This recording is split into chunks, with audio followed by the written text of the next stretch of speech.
You are looking at one of the most incredible daguerreotypes that has ever passed my desk. And last year, it was completely overlooked at auction, selling for a fraction of what it's worth. But not here at Sotheby's. Here's how I discovered why this is a priceless piece of American history.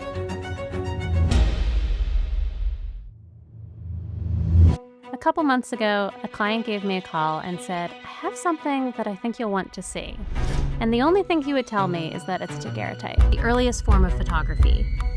And of course, that's like catnip to me, so I have to go investigate.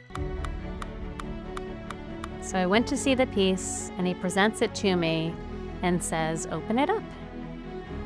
So we open it up, and we see staring back at us one of the most beautiful portraits that I had ever seen. When this daguerreotype was sold last year at auction, both the photographer and the sitter were listed as unknown.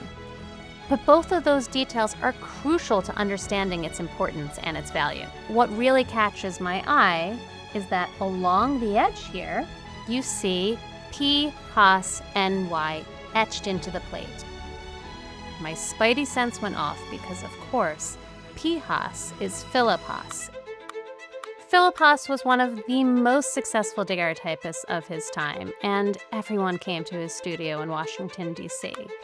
He photographed the likes of John C. Calhoun, of Polk, of Clay, and most notably in 1843, President John Quincy Adams, today known as the earliest photograph of an American president.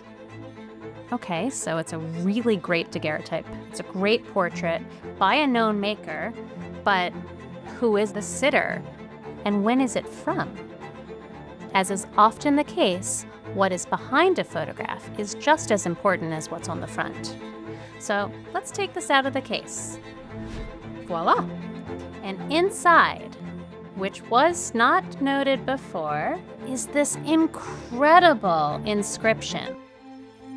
So the date of the inscription is April 24th, 1859, and it quite clearly says that this was made 3 years earlier in the summer of 1856.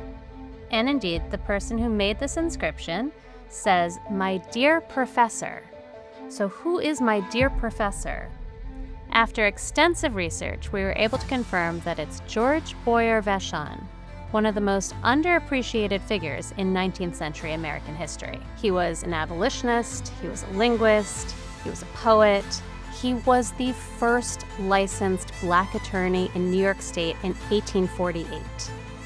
He was one of the first Black professors in the United States, teaching at several institutions. He was very much part of Frederick Douglass's circle, and he was behind the passage of foundational documents like the 15th Amendment. You really don't see photographs like this every day, and to think it's 170 years old, and yet he feels so contemporary. He looks like he is sitting right there in front of you. It's captivating, it holds your gaze. He's someone who I want to have a conversation with. So the next time that you're looking at a daguerreotype by an unknown maker of a well-dressed gentleman, call me.